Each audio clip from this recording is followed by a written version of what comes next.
Ayo, what's outside is within. The mind regulates the hand that masters the pen. The pen is mightier than the sword, but the tongue is mightier still. The stargate to the mind's revealed. The vortex. Okay, peace.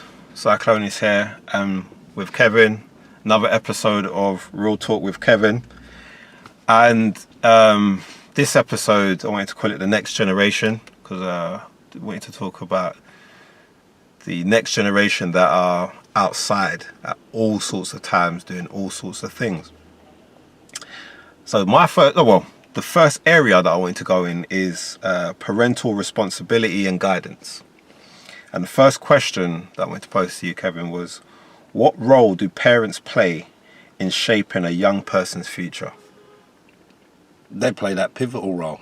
I mean, there's no other persons anywhere else that play the role that parents do in the development of their children. That socialization, that process of socialization in the home, learning the social norms, sort of creating your moral compass, understanding how to interact, not only in your family but in society, that comes from your parents. If there's a loss, when I say a loss, if mum's not around and it's just the children and dad, or dad's not around and it's just the children and mum, you can see the difference in the upbringing of the children. I mean, things can happen even in that conventional nuclear family where mum and dad and the children are there, and things can happen. But you know how influential both parents being in the home are to the children's well-being and their development. I mean, my own life and breaking up with an ex-partner and co-parenting, I see the impact that has on the children, and especially if the co-parenting's a bit dodgy, to say the least, because mum and dad aren't getting on, and that can be have a detrimental effect on the child or children. So even with my son, because me and my ex co-parent so well, as a male figure, I can see how it's contributing to his development in a positive way. And they always talk about, especially with single mothers and the lack of a male figure, how much of an impact that has on a negative level when dad's not around for boys, you know. So yeah, they're the nucleus of everything, your parents. How does the absence... No, sorry, not how this happens. Why do some parents struggle to provide discipline and guidance? Sometimes it's generational, you know. When people look at things from a systemic approach and the passing down of tradition, and how the socialization process is sort of entrenched in the family from maybe great-grandfather, grandfather, then the father, and so on until the children.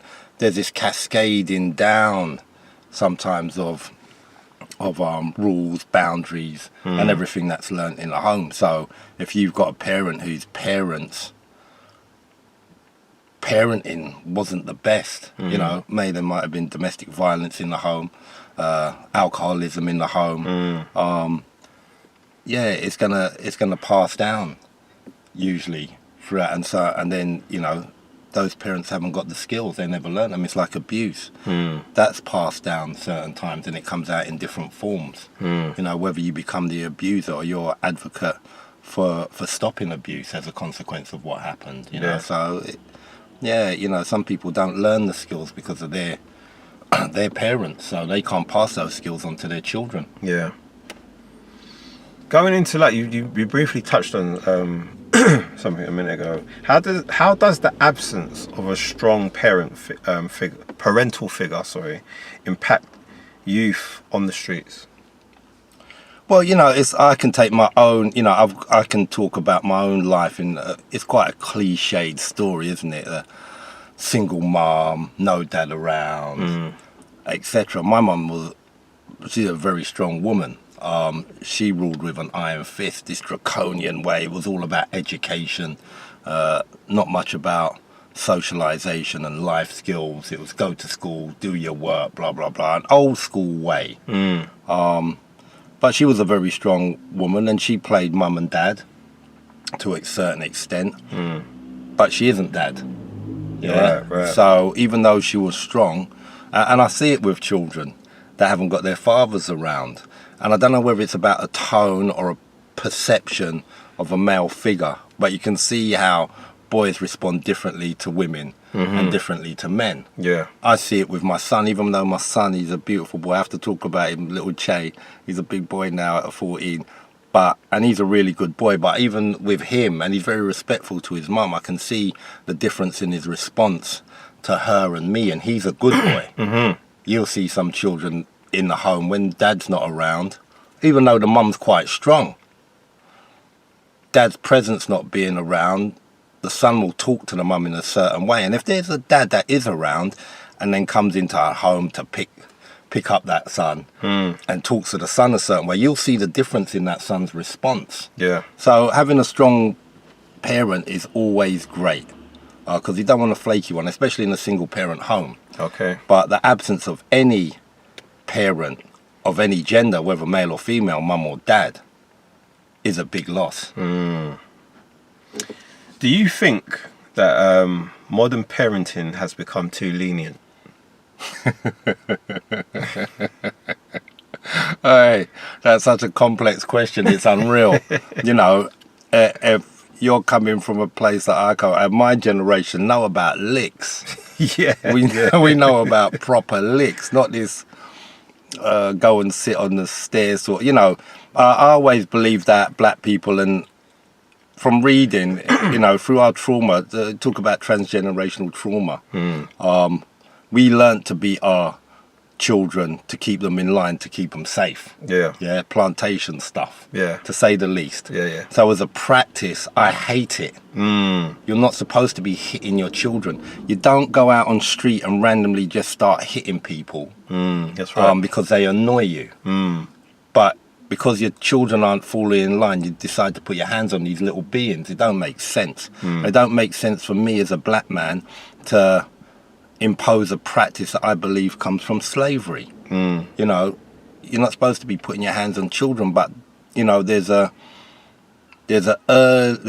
point at an early stage where you're supposed to be disciplining your child and making them know what's what on a certain level, verbally anyway. Yeah, if you're not doing that, especially in households, and again, with single parents, mum or dad, I'm not putting it all on mums, where you might feel, you know, there's a situation sometimes where you overcompensating for the loss of one parent. So dad's not around. So to fill that void, I'm going to treat you a certain way. I'm going to treat you like, but then you become like a brother or sister to mum. The relationships, the boundaries are all too flexible. Yeah. And then you have this relationship where you're on the same level. Yeah. Then mum's talking to the son or daughter, or dad's talking to the son or daughter. They ain't listening, because now they think they're on the same level. So really, you know, and let me go to another point. There's a lot of people my age that, because of the treatment that we got, were saying, nah, we're not going to give our kids these types of licks. It's not right. Yeah. You know, and society changes. You know, trends change, norms change, things change, and you have to adapt. But if you haven't been brought up in a particular way to understand how you want your children and how you want to see society function, then you not caring about it, you're going to have lax parenting, and then society is going to be constructed in a certain way. That's what we're seeing now. There's a lot of people that aren't parenting in the right way. And you're going to see kids out on the street. I see little kids out on the street. They look like they're year 7. They're 11 years of age. They're walking around. It's 11 o'clock. I'm driving. There might be like 5 of them on the street. Like, what parents have let their kids roll around on the street that late? Yeah. Just the general behaviours from some kids on the street. No manners. Just abusive to older people. And abusive to each other as well. Yeah. I mean, you walk around now and you watch society and you think about the times when you were growing up and the level of respect people had. a stranger could come up to me when I was younger and say, "What are you doing?" And I'd fall in line like, "All right, I'm not doing anything," and then think, "Damn, does this person know my mum?" Because I know when I get home it's going to be problems. Yeah. So there was a different way of operating back then. It's quite sad to experience young people when they're at their worst on the streets and in certain environments, because I also know how good they are. So it's quite demoralizing sometimes especially when I used to work in the Peru. When I used to work in the Peru, they had children that were ostracized and vilified and alienated because of their behavior. People didn't understand them, where they've come from, and that's why their behavior's a certain way. Under the roof in the Peru, they were beautiful children. They might have had their certain ways when they're misbehaving and saying some strange things to staff and to each other. But when they came outside of the building and they felt free, it was a bit more feral, you know. And for me, it was always upsetting that you'd be an advocate for these kids and how you used to try and talk up about them.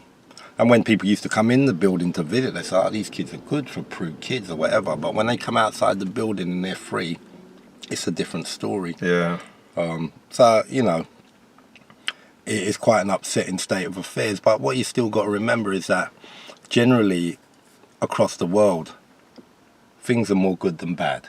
Yeah. You know, and I think as long as the balance doesn't sway too much into that bad area, we'll still be all right, because there's a lot of good young people out there and there's a lot of good parents out there. And sometimes the good children and the good parents get overlooked, or their greatness and what they do for society is overshadowed, you know, by negativity. That's how it is. Negative things overshadow positive things. That's right. How can parents balance discipline with emotional support? You know, it's hard in a world where there's people that got mental health issues. It's hard to find support nowadays. If you haven't got family support and you're looking for external agencies to help you, those agencies are saturated nowadays. And even getting support might take you like a year, 2 years, 3 years. Things are getting increasingly worse for you. Yeah. So getting that emotional support, if you haven't got much family, it's like luck of the draw lately. If you're coming from certain areas that are impoverished and you haven't got money to pay for support, what are you going to do? There's not much you're going to do. And that's why you see, like in areas like Tottenham or Green, Hackney, etc., you'll see a lot of mentally ill, unwell people walking around on the streets. There's people that I know that seem normal that aren't functioning normally at the moment and can't get support, you know. So really you got to think about things in regards to class when it comes to questions like this, because getting ample support to be able to move forward, it ain't easy if you're living in impoverished areas and you're of a certain class. Yeah. Just hearing that sounds really awful, really.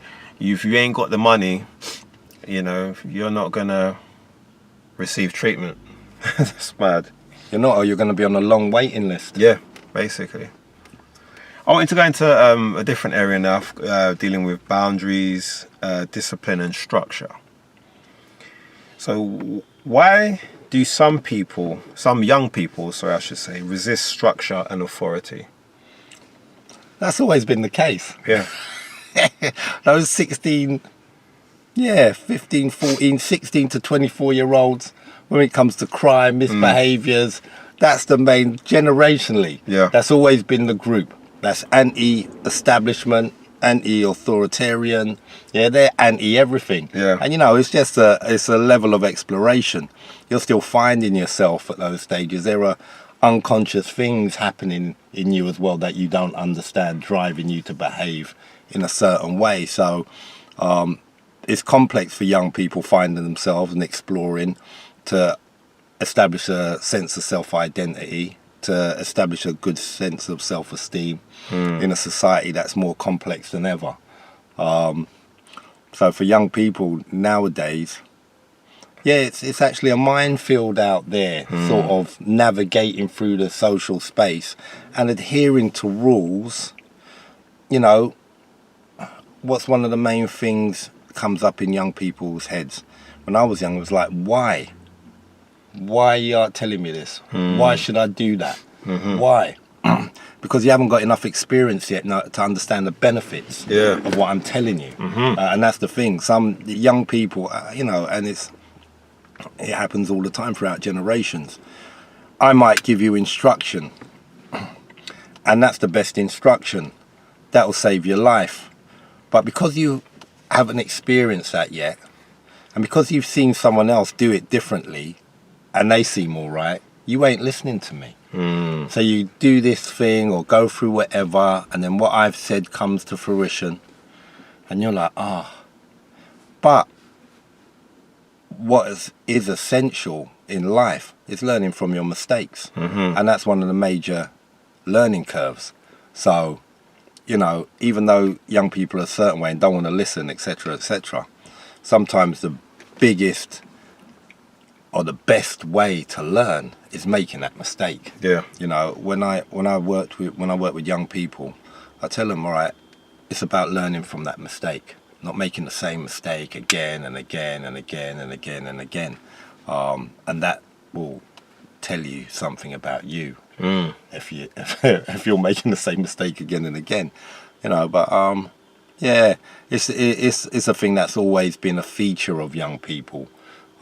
Being anti-everything until they understand how to fall in line for their own self-benefit. You know, and that takes time, and you can get young people. I mean, again, it goes back to the family home. And when the first question you posed about parents, there's a certain level of guidance. If you move to the higher echelons of society, how do they operate with their kids? What's the structure like? What they teaching them, what schools they send them to. All right, I live in Wimbledon, I send you to a private school. Your whole life is tailored in a certain way. You see life in a certain way. You might get up in the morning and at your boarding school and do your lessons and go and do boating and do squash or do whatever activities, but your world becomes that. So you understand how to operate in a certain way. What's happening at the lower levels? That's right. What's that look like? And what's that doing? You know, so yeah. How does a lack of boundaries lead to destructive behaviour? Mate, you feel you can do anything you want.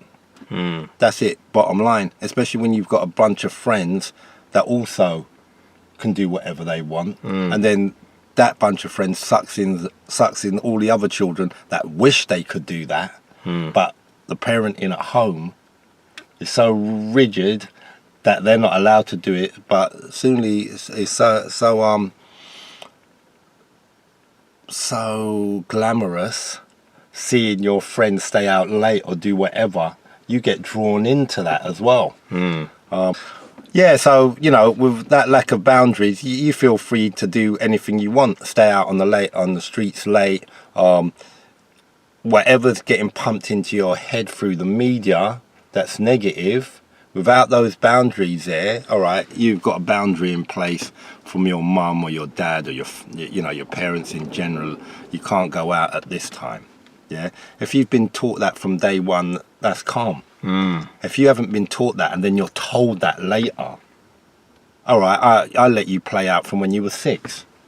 So the boundaries are too flexible. Now you've got into year 7 and you're 11 years of age. I'm telling you to come home and stay in at 4. It's not going to work. No. The boundaries were too flexible from the beginning. That's all you know. Yeah. So how are you going to try and straighten that up when your child's too far gone, when the boundaries were too flexible? Now you think I can do anything.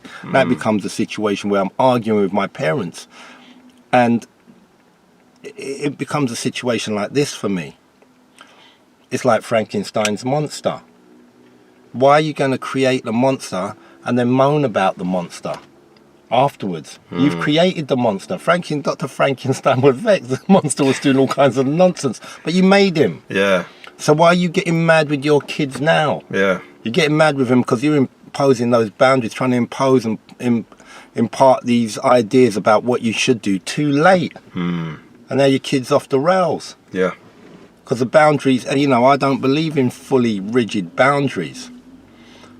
But like I said, from day one, if you're instilling something in their minds about how to operate and what to do, what time to come in, what time to do your homework, how to talk to people. If you're not learning any of that from an early age, and there's no boundaries in regards to anything, I mean, that boundaries and consistency are two of the most important things in parenting. You know, I mean, just being there, saying the same thing, saying the right things. You know, they're really important. But without any boundaries, kids, you know, we're ultimately sort of autonomous beings. We want to be free. It's only that society's constructed in a certain way. To have order, you have to operate in a certain way. Otherwise, there'd be mayhem. Yeah. Can discipline be effective without being too harsh? Yeah, it all goes back to the same thing. It has to be early.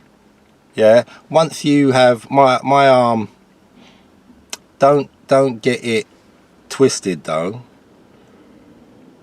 Kids are always going to play up. Yeah, your good children are always going to play up. Yeah. But once you get those rules in early and your children know what's what, they'll do a little something.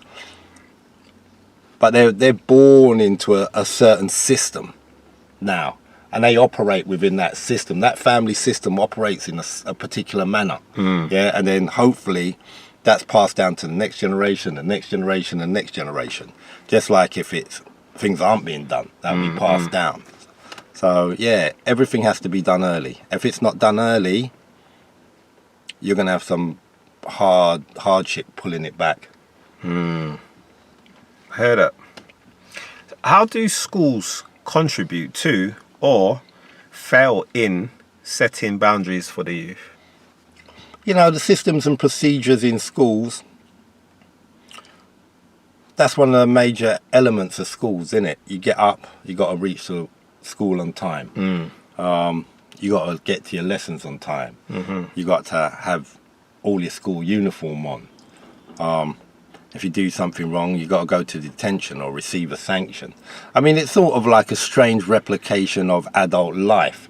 It's a training for you to function in life, get up in the morning, go to work, you know, be okay. So there's a lot that people don't see in regards to just going to school, getting up and putting your uniform on. These things, to operate in a particular way in society later on, if you're going to be a person that enters the world of work, which a majority of people do, it's giving you that training for it. You know, so for me, it does a lot. I mean, the only thing that I'm mindful of with education now is the curriculum and how it could be better tailored for children, and that's why a lot of them sometimes are failing in education, because if you're a person that's going to do art or maths but you're rubbish at it, but you're better at a different subject, but that's not an option for you or whatever, it's hard work sometimes. But outside of that, I think the school system does,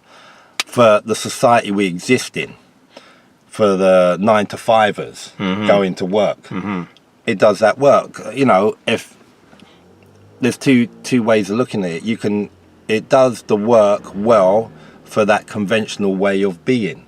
If you want to be locked into that cog of normal employee life, then yeah. But if you want to have a freedom, think about wealth and business, no. But it still gives you a structure that enables you to understand time management and working with others and other elements that can be incorporated into you building your own business. So it does a lot.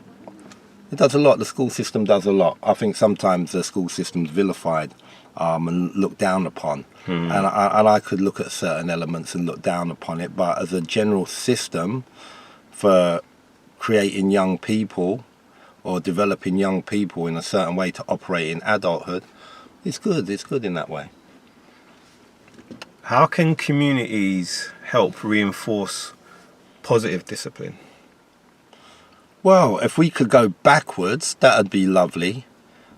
If we could go backwards to where I could be naughty on the street, and you know, it might be my mum's friend. They ain't even related. Auntie Mavis, yeah. When Auntie Mavis sees me on road and she thinks I'm messing about, and she grabs me by my ear and she goes, "Go home now." And I look up and I say, "All right then, I'm going home, Auntie Mavis." Yeah. Yeah. That's gone now. Yeah, that's gone. No one don't want you to put your hands on their child. That's right. No one don't even want you to talk to their child in a certain way.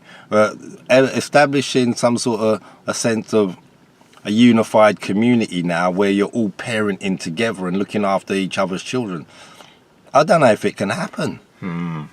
Not now. We're in different times, you know, and it is about adaptation now. So there has to be a neo-parental communitarian approach, something like that, you know what I mean? But it has to be different where people are on the same page though, you know, because old school people are dying out. My generation and the way we think, we're dying out. So it's just the positive parents of the younger generation. They must have ideas. They've got to get together because they're more influential in making things happen. When you're a certain age, you become like a behind-the-scenes advisor that people aren't always listening to as serious as the person that's of a younger generation. Yeah. That's in the here and now, so to speak. I wanted to go into next set of questions, and these ones are going to be dealing with investment and support. And the first one is, how important is early intervention in preventing youth from ending up on the streets? Yeah, it's always early. It's the most important thing. I mean, it's so important that you can even see that they have these programs now for transition from year 6 to year 7, because they see how that can disrupt a child's behaviour and him or her moving forward in school, especially in secondary, and being sucked into negative influences. So they got a lot of programs for that. Before, they never had that. All right, we need a year 6 to year 7 transitionary course, or whatever they want to call it, a program or workshops or whatever. So yeah, but even before that, yeah, it's essential. Anything done early will bode well later on. If you leave it too late, it's going to be a major problem. Yeah, I hear that. That's the truth. Sorry, what role should the government and local organisations play in the investing of young people? You know, I've got a friend, Dr. Mark Prince, who's been doing work for over 20 years.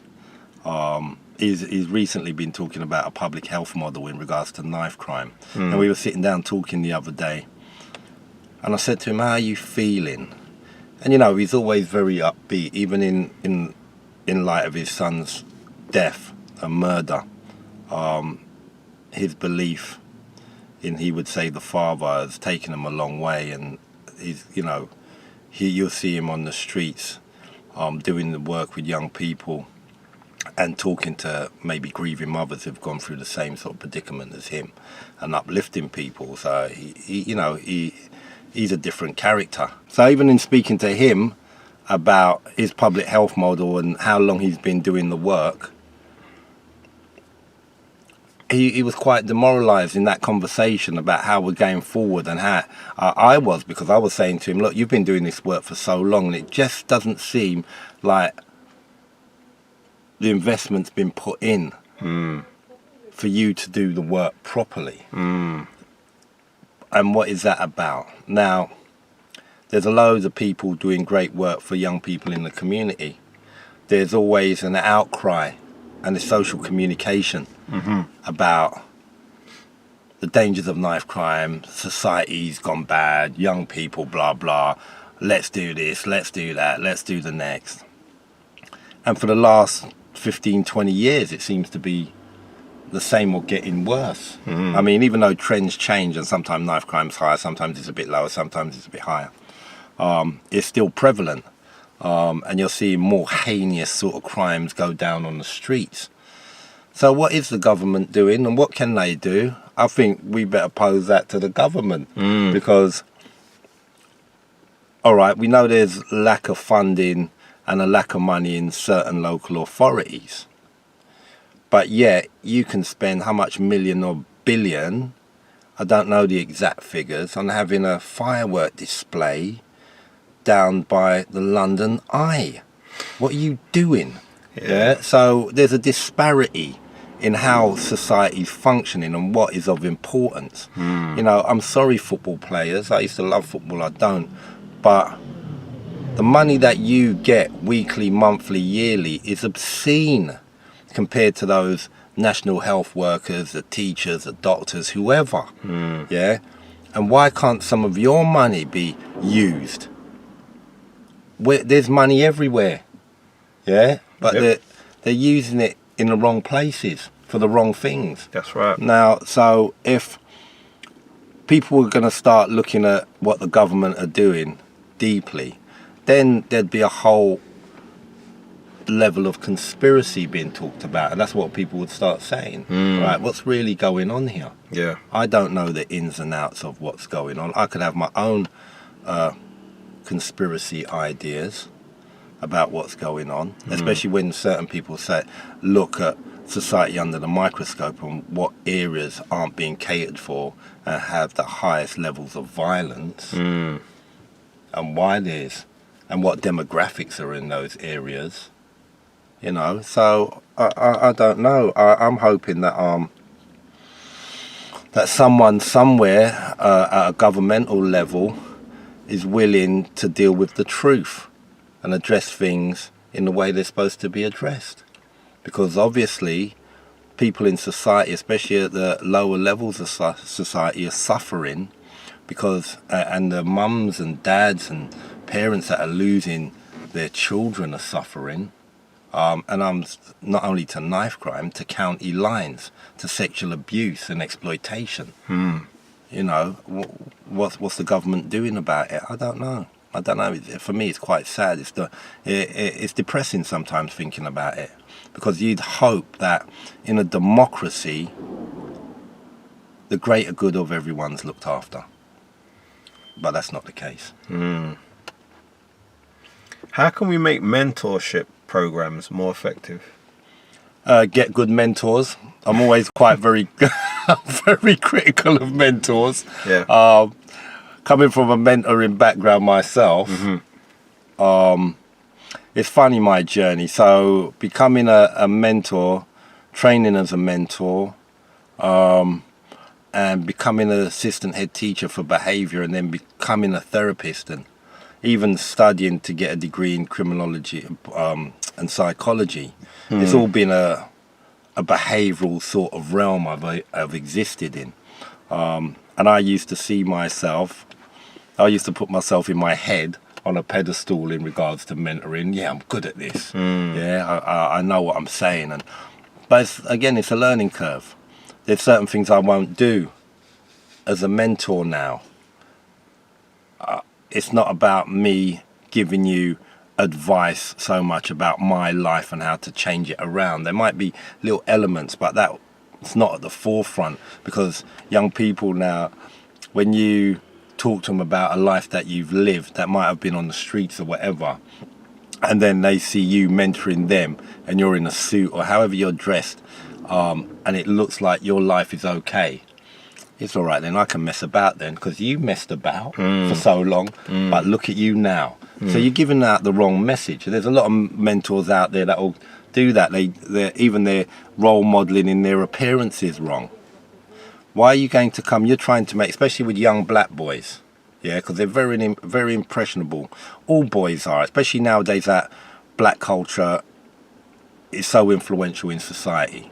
So if I go and mentor a Turkish boy and I come in with hood rich or trap star, yeah, especially as a 55-year-old man, it looked nonsensical. Yeah, but even as a younger guy, I come in like that, what message am I projecting it to him straight away, even though I'm a mentor?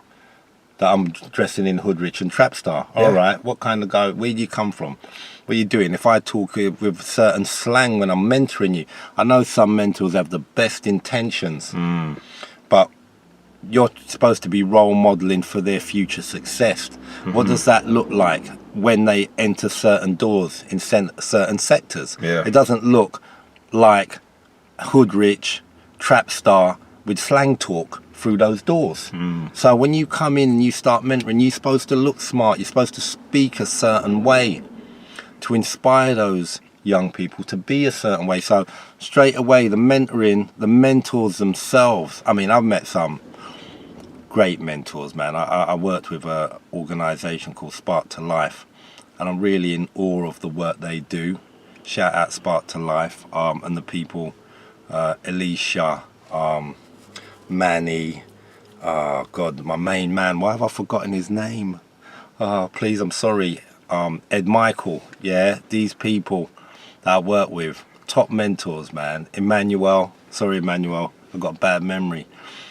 But anytime I worked with them and they came to mentor my students, no problems, man. Like, I love the work they done, how they projected themselves onto the kids, into the kids, the words that were said, how motivational and aspirational. And, you know, those kids aspired to be like them and would listen to them when they came into the Pru. So there are good organisations out there, but then there's some that are a bit sloppy, you know. So having a real idea of what's needed in regards to role modelling first, because communication without communication is so influential. People just need to see someone without them even saying anything, and they're already influenced, let alone the words that come out of your mouth. So, you know, it's like me when I used to go to work, certain times I was always in a in a shirt and trousers, and the odd days I was in a suit, but they were used to seeing me like that. But it didn't dissuade them from listening to me when I was talking to them. It gave me a level of authority, and it didn't put me on their level where I'm in there with a tracksuit. And I lived that life. When I first started mentoring, I lived that life. People know about me in Enfield for the time I worked, because when I was dysfunctional, I come off the streets, I went to college, I went to uni, I started working voluntarily, and then I entered into the Pru, and I was still rough around the edges. So when I was going into work, how was I dressing? I had tracksuit bottoms on, I had trainers on, I had a string vest. Now, people, listen to me, people will talk about that now. 18 years on, it's been a running joke. Sloppy. But I had to learn what I do and what impressions I create when you even dress a certain way. That's right. You know, so, you know, and over the years, people say to me, "Oh, Kev, like even the students will say, oh, you look so sharp, sir," when I come into the suit. I just go like this, Primark. Like, I don't care, you know. I'm saying that it's not about the brand or anything, because people used to think, what? How's that suit looks expensive? It's not all about that. It's just about the look, regardless of where you get things from. You know what I mean? Would you say there are enough safe spaces for young people to develop positively? Nah, not really. I think the safe spaces, even though they're sometimes not so safe spaces now, is at home. It's been constructed like that. Home entertainment, social media has created little hubs at home. The youth club's sort of half dead now. They're hubs for negativity to go on, a lot of those youth clubs. The place that you should be safest, you know, is at home now. And really, they've created it's sort of like a two-tiered system. They've got safe houses and kids at home. They might be playing their PlayStation or whatever on social media, having a happy time with their family. And those are the ones there. Then there's the ones that aren't so happy at home, that are on the streets doing nonsense. You know, so really, and they gravitate to some of the youth clubs where there's a hub of nonsense going on. So there's not a lot of safe spaces out on the street. A lot of the time with young people. I mean, for me, it's like clubs, football clubs. If any young person's invested in the sport, athletics clubs or whatever, those are the safe spaces. If they like ballet, or they like kung fu, or they go to music lessons. Those are the safe spaces. Outside of that, youth clubs for me and that aren't the safest places. I really, really admire the work people do in youth clubs, and it's hard work. It's like in care homes, those places, dealing with young people is hard work, especially in youth clubs and care homes. And you only spend a small amount of time with these young people. They do great work, but there's a lot of stuff that youth club workers can't control, you know. And if you do try and control it, you're putting yourself at risk and you're crossing the line. So, yeah, the safe spaces, they're minimal, but the safe spaces that should be there for young people are their homes.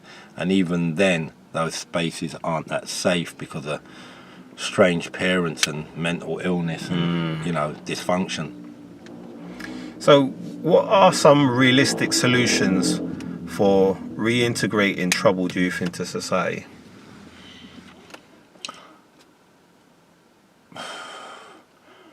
It depends on what age. So if you're a person that has committed crime and gone to Pentonville, gone to, where's the young person's prison again? It's on the top of my head. Is it Feltham? Feltham, yeah, sorry, yeah. If you're a young person that's ended up in Feltham and then come out, that first port of call at Feltham should be, you know, because the criminal justice operates with retribution, punishment, you know, rehabilitation.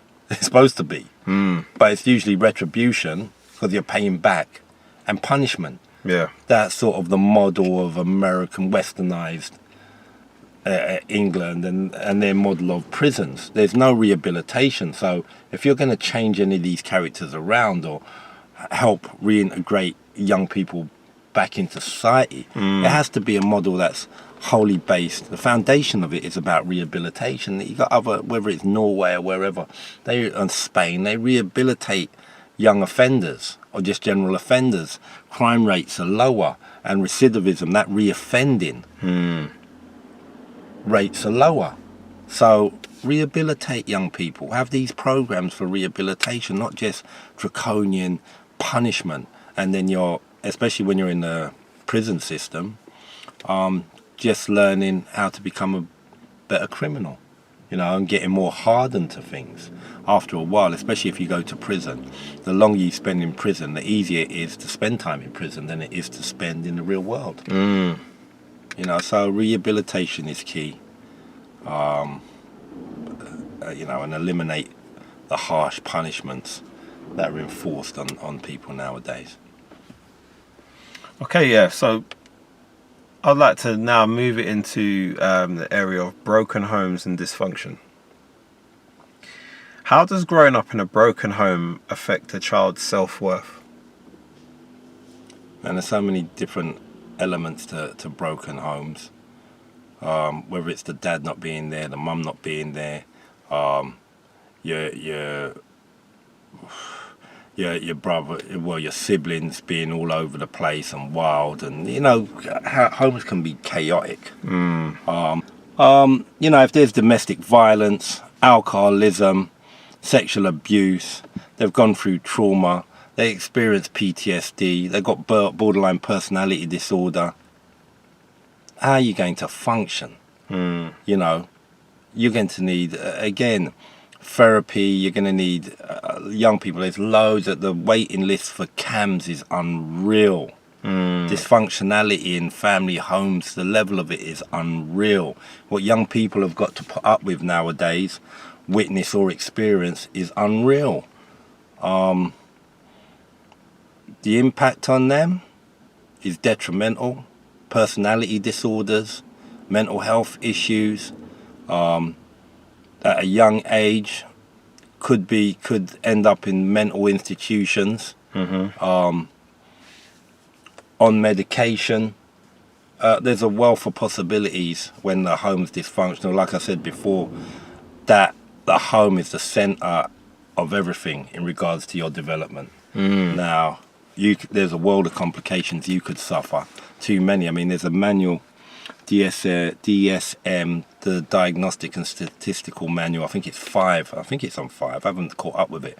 But it's got all the disorders, the list of all the disorders you could have. Now, if you look in that and you think about the treatment a child could get from when they're young, a load of those disorders could be associated with that child's experience and then developing one of those disorders because of what's happened in their childhood, you know. And there's countless disorders that some of them I'll never know their names to, but yeah, it's too much for you. I exist as a person that's worked with young people for a long time, undertaking therapy with clients, and seeing the impact of childhood trauma on young people and adults. You know, and for me, it's a sad situation. There's not enough done for those people at the lower levels of society in regards to support in the homes. What would you say are the long-term psychological effects of a dysfunctional upbringing? Well, the long-term effects is just really more trauma-based than anything else. Whether it's borderline personality disorder, antisocial personality disorder, some sort of conduct disorder, all the disorders, you know, you might have intrusive thoughts, anxiety and depression, experience all the stuff as a consequence of that. Not all at once, but you end up on medication, have to go to therapy, can't function normal in society, relationships are broken or strained or fractured or whatever you want to call it. All areas of your life can be affected. Even just going to the shop can be a problem as a consequence of what's gone on in your younger years. So, yes, it's a major problem. All those disorders, you know, one of them you can suffer from. But at the centre of it is you dealing with trauma. Yeah.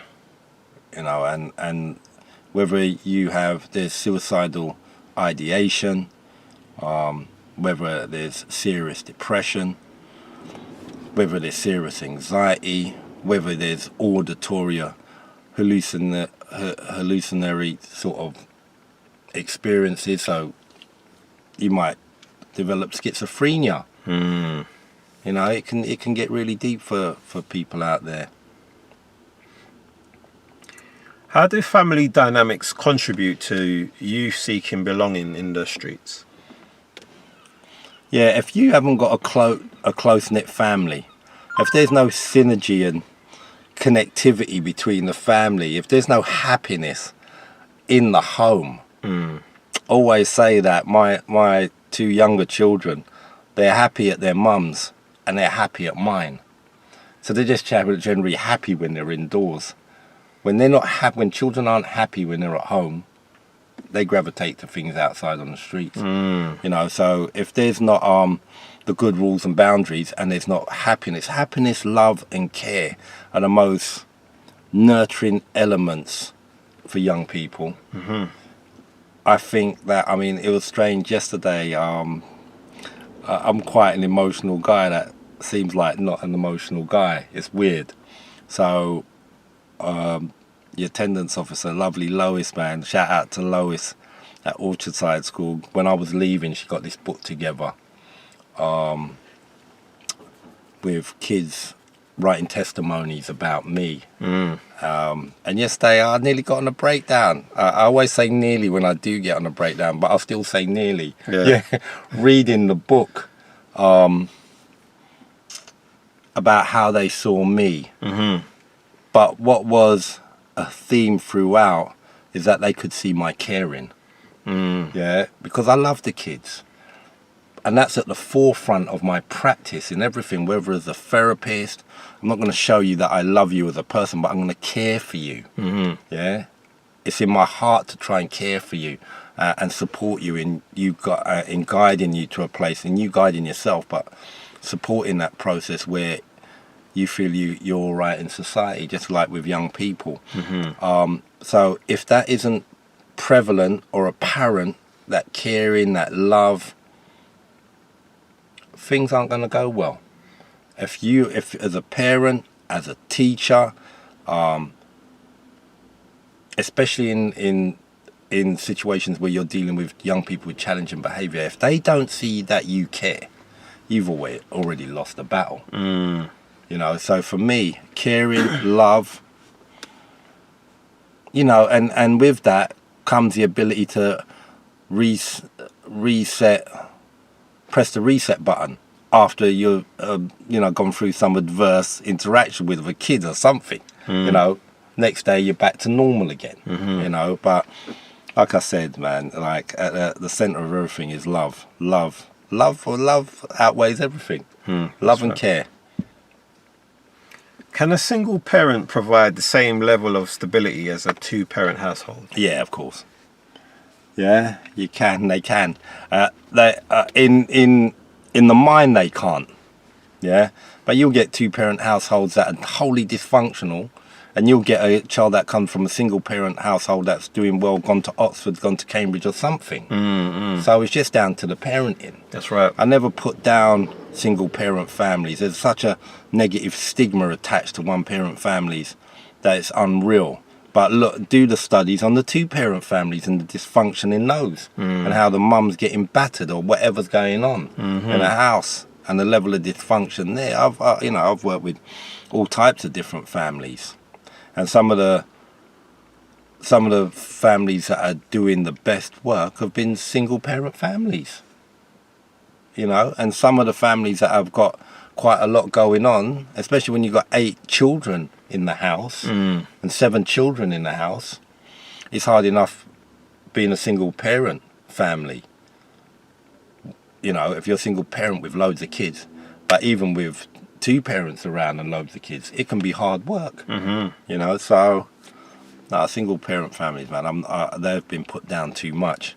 For me, there's I always say mums because it always seems to be those are the main people that are doing the work on the single parent level, even though I know there's good dads out there doing that work as well. But those mums are doing great work, man. Like, and stop stigmatizing them and making them feel a certain way. I know, because I know even when single mums go into meetings in schools or wherever, unconsciously there's already a bias going on, and there's already a feeling from that mother sometimes, not all of them, that they're being looked upon in a certain way, especially if their child's playing up. How do adverse childhood experiences shape future behaviour? Yeah, you know, there's most people in because they call that ACEs in education, innit? Adverse childhood experiences, and the trauma that comes with it. It's the same as the other answer I gave Nev, just that development of trauma, that dysfunction later on, not being able to interact socially in society, the development of certain disorders. That's it, bottom line. Yeah. All right. I wanted to move into the final few questions. And this bracket of questions is self-identity and materialism. So first one here is, how does street culture shape a young person's identity? Nowadays, and it's always upsetting. I mean, it doesn't matter what class. It's quite weird because things have permeated from the bottom up quite easily now. You'll get someone at a certain level, maybe middle to upper class, maybe a young guy that lives, I said Wimbledon, let me use Wimbledon again, I don't know why I'm saying that, that's so far detached from the streets, but is rapping drill in the house and does have hood rich and trap star clothes on. You know, so self-identity image with young people now, especially with this ultra masculine sort of preoccupation. I've got to be this hard, I've got to be, especially with dysfunctional children, I've got to be the biggest smoker, I've got to be the biggest drinker, I've got to be the hardest fighter, and then the clothes with that, the attitude, the smoking comes with it, the whole package. You know, it sort of comes together like Transformers on a young person. You know, so it's you know, it's nothing's changed really. Self-identity, exploration, the what's projected out by the media into your mind. So in my day, there was a period, especially in the breakdance body popping days. People remember that was everything. But you were so highly influenced by seeing the Rocksteady crew on TV, or seeing African Mambata, or whoever else. I'm going to listen to, back in the day, you listened to LWR and what was that? What was his name? The tall white DJ guy. Oh my God. The story didn't end well for him in the end. Okay. Tim Westwood. Oh, yeah. Westwood. Yeah, sorry. Yeah. So, you know, Tim Westwood, listening to Tim Westwood, listening to, looking at his, there was a video thing that was on TV, Ensign Radio, that had hip-hop videos. You was immersed in that culture. You dressed a certain way. You went out with your liner. You went out with your stereo. You was looking for man to battle. Yeah. You was immersed in that. So, and your image and identity all supported that. Same thing now. But then it's a bit adverse because you've got programs like Top Boy, and you've got Blue Story, and you've got things that are really so influential that even adults that watch that feel a certain feeling, a feeling of excitement. You know, I remember when I watched Wu-Tang and American Saga.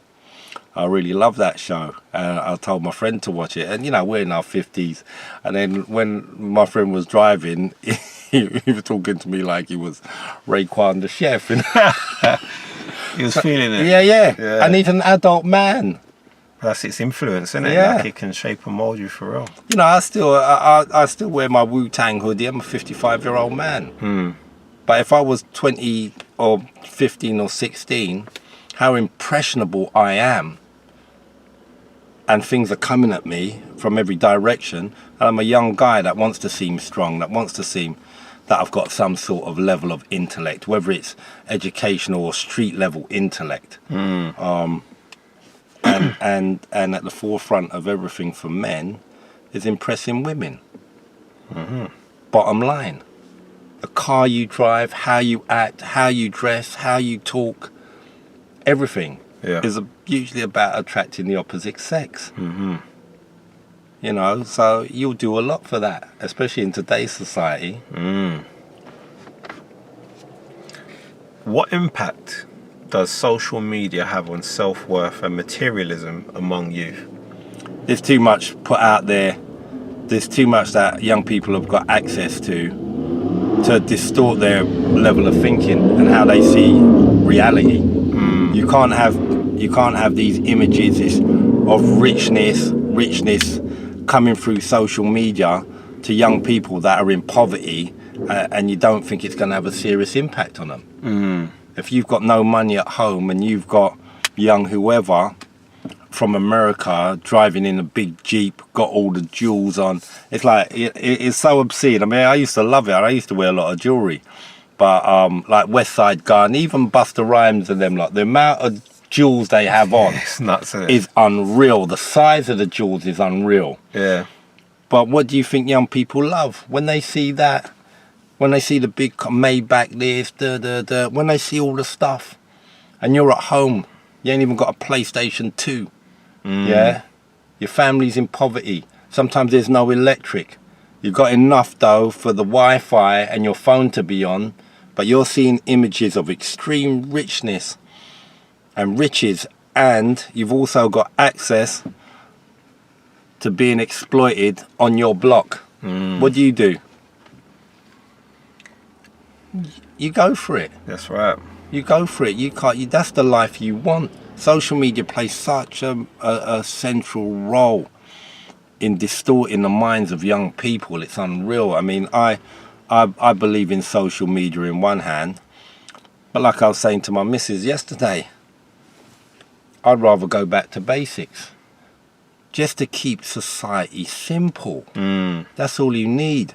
But I've also got to be a guy that understands that human history moves forward and you have to adapt. Yeah. Don't be an old person getting upset in a new age. Yeah, because you'll be stuck. Yeah, and I know a lot of older people, a lot of people my age as well, that are stuck in the 1980s and haven't moved forward. And when they're in their 70s and 80s, that's going to be hard for them to exist properly, you know, and that can create some mental health issues for them. Why do many young people associate material possessions with success and respect? Because that's what's promoted. Ultra capitalism promotes that. What you got to have? The adverts promote that.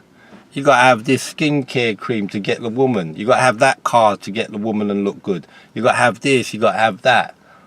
You know, there's always this capitalism mad because it presents you with the opportunity to acquire a certain amount of wealth. But in that is also what you can buy with that wealth as well.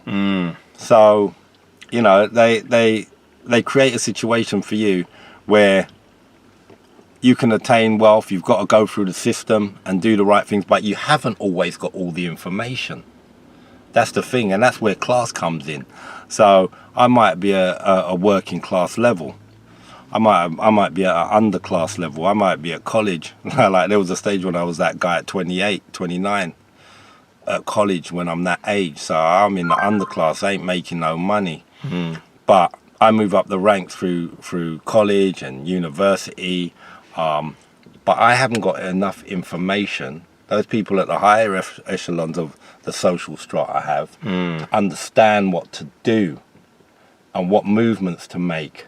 You know, offshore accounts and all different types of information people at a certain level down here aren't privy to. That's right. So the route's usually the same. If you come out of what people potentially would call the ghetto and you rise up through an educational route, you'll get to a stage and then you might get a degree and a master's in something, then end up working in a job centre because you haven't got that other information that those people at the higher levels, upper class, have got to know where to go. That's right. And they haven't, and they've got the connections you haven't.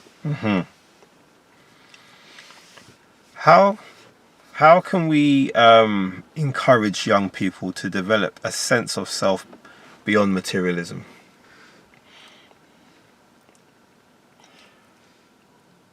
It's about, they're bombarded by materialism so much that it's unreal. But it's about your parents. A lot of the parents nowadays, they're trapped in materialism as well. If you got parents like that have got hardly any money, that like to dress in Gucci and Yves Saint Laurent, Louis Vuitton, have the latest bags, there's not much electricity, but you're looking good, and you give that child that as a model, what's going to happen? Your child's going to follow suit. That's right. And without much money in the home, they're gonna aspire to being like you and having all the best stuff on and the latest Jordans and whatever else, but not worry because they look good. Their self-esteem feeling all right, but they're still at the same level. There's no development, whether it's no financial development. So to eradicate the preoccupation with consumerism and materialism has to happen early with the parent. If you're that model that's demonstrating that at the lower levels of society, you've already created a rod for your own back. At the higher end, it doesn't matter because you've got money to facilitate that. So that's calm, you know. But yeah, it has to happen at home. If it doesn't happen at home, more than likely it's not, unless you're getting some good guidance outside of the family home. But yeah, it has to happen with mum or dad. I hear you, man. All right, so here's our final question, and an important one, I think. What advice would you give to a young person struggling to find their path? Listen to your parents or parent. If they're coherent and they give good instruction, always listen to them. Try and follow their guidance. Don't be influenced by friends unless you're being influenced by friends in a positive way. You know in your heart what's right and wrong. When people tell you to do that or come and do that, don't go and do it if you know it's wrong. Try not to lie, because people will judge you and judge your character and won't trust you and won't open doors for you. Always be on time, especially if you're black. Be on time, because there's already a stereotype attached to that. Always dress to impress. Not on the weekends when you're not doing nothing. Dress how you want, like me. Sometimes I come out of my flat, people say, damn, who is that guy? Because I'm dressed in tracksuit and whatever. But when I'm going to places to do business, you have to dress where people look at you and say, all right, this guy's serious. Understand your self-worth. Try and fight the imposter syndrome. It's something that I fight with on a daily basis when it comes to work. Believe in yourself. Understand you've got the skills, and especially if people are saying to you, you're good at something. Or always believe in yourself.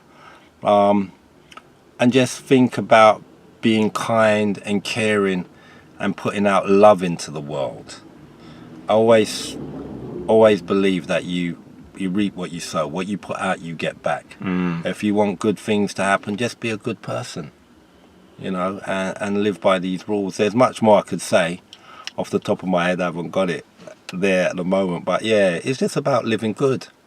If you're living good and walking a positive path, and to a certain extent righteous, it's hard to, in a society that has become more intrusive in invading your mental space, and corrupting your brain a bit, because sometimes you can get distracted so easily by something little on the screen.